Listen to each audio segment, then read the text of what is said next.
आज हम इसमें बात करेंगे कवकों में होने वाले जनन के बारे में। तो कवकों में जो जनन है वो 3 प्रकार का देखा गया है, जिसमें पहला आता है कायिक जनन, जिसे हम इंग्लिश में वेजिटेटिव रिप्रोडक्शन कहते हैं। दूसरा है अलैंगिक जनन, जिसे हम एसेक्सुअल रिप्रोडक्शन कहते हैं। और तीसरा आता है हमारा लैंगिक जनन, जिसे हम कहते हैं सेक्सुअल रिप्रोडक्शन। तो इसमें आज हम कवकों में इन जननों के बारे में ही पढ़ेंगे। तो इसमें अगर बात करें कवकों के जनन में, तो यहाँ पर एक टर्म आ जाती है जिसे हम कहते हैं होलोकार्पिक फंजाई, और दूसरी है यूकार्पिक फंजाई। ये भी कवक में जो जनन जो होता है उससे ही संबंधित है, जिसे हम हिंदी में पूर्णकाय फलिक कवक, जिसे हेलोकॉर्पिक फंजाई, और दूसरा था हमारा अंशकाय फलिक कवक, जिसे हम कहते हैं यूकार्पिक फंजाई। आखिर ये क्या है या ये टर्म है क्या? तो अगर पहले हम बात करें होलोकार्पिक फंजाई की, तो इसमें जो इस प्रकार के जो फंजाई जो होते हैं उसमें जो पूरी उनकी जो कोशिका होती है, या कहें कि पूरा एक जो उनका जो शरीर होता है वो संपूर्ण कायिक शरीर कह लीजिए, या जो संपूर्ण कायिक कोशिका जो होती है वो पूरी तरह से एक जनन इकाई में बदल जाती है और किसी नए कवक को जो है वो जन्म देती है। ठीक है। लेकिन अगर बात करें यहाँ अंशकाय फलिक कवक यानी कि यूकॉर्पिक फंजाई की, तो इस प्रकार के जनन में जो है, या इस प्रकार के कवक में जो है, कवक का कायिक भाग यानी कोई एक पार्ट जो है, जिसे हम कह सकते हैं उसका कोई कवक जाल, जिसे हम इंग्लिश में माइसीलियम कहते हैं, वो भाग जो है जनन इकाई में बदलता है और उस पार्ट से जो है कोई नया कवक जो है बनता है। ठीक है।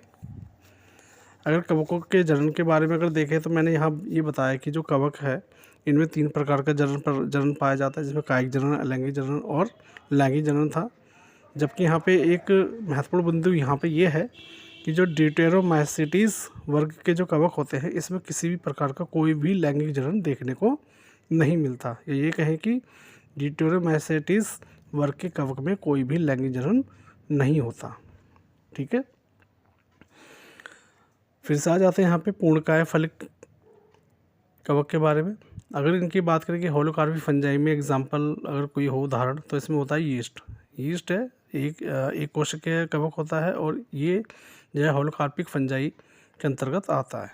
ठीक है। अगर बात करें यहाँ पे यूकॉर्पिक फंजाई की, जिसमें मैंने बताया कि इसमें कवक का कोई एक भाग जो है या जो कवक जो होता है उसका शरीर का जो कोई पार्ट जो होता है वो एक जनन इकाई में बदलता है और एक नए कवक को जो है जन्म देता है।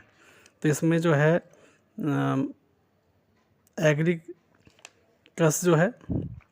एगरिकस जो है ये महत्वपूर्ण है, और ये यूकॉर्पिक फंजाई के अंतर्गत आता है। ठीक है। तो हम यहाँ पे सबसे पहले हम बात करेंगे अब यहाँ हम कायिक जनन के बारे में। देखिए, कायिक जनन भी जो है यहाँ पर अलग अलग विधियों से होता है, जिसमें पहली विधि आती है खंडन विधि द्वारा, जिसे हम इंग्लिश में कहते हैं फ्रेगमेंटेशन प्रोसेस।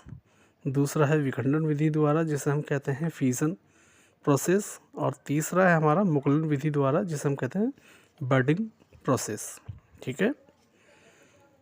तो यहाँ पे हम पहले बात करेंगे कायिक जनन के अंतर्गत आने वाले पहले जनन विधि के बारे में। इसमें पहला आता है हमारा खंडन विधि, जिसे हम कहते हैं फ्रेगमेंटेशन प्रोसेस। देखिए, इसमें जो है कवक तंतु का एक यानी जो कवक का जो कोई जो पार्ट होता है, या कह लीजिए हमारे कुछ कवक ऐसे होते हैं जो उसके फिलामेंटस स्ट्रक्चर जो होती है, तो इनकी जो फिलामेंटस स्ट्रक्चर जो होती है, जिसे हम कवक तंतु या माइसीलियम कहते हैं, ये एक या एक से अधिक भागों में जो है टूट जाते हैं, और प्रत्येक टूटा हुआ भाग जो है एक नया कवक तंतु में बदल जाता है, और इस प्रकार कवक अपनी संख्या को बढ़ाता है। ठीक है।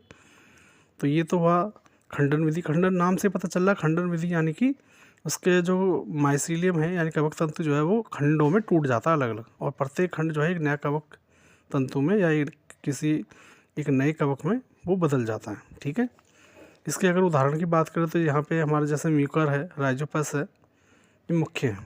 दूसरी अगर बात करें विखंडन विधि द्वारा बायफिजन, तो इसमें कोशिका पहले आकार में बढ़ती है और बाद में ये बड़ी हुई कोशिका 2 अलग अलग कोशिकाओं में टूट जाती है, या ये कहें विभाजित हो जाती है। उदाहरण है इसका जैसे यीस्ट।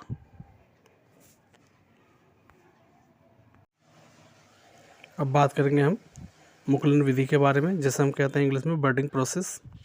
इसमें कवक कोशिका से एक उभार जैसी संरचना बनने लगती है जो धीरे धीरे आकार में बढ़ती है और बाद में मात्र कोशिका से अलग हो जाती है और नई कवक कोशिका के रूप में बदल जाती है। अगर इसके उदाहरण की बात करते हो यीस्ट में जो है ये मुकुलन प्रोसेस जो है सामान्य देखने को मिलता है।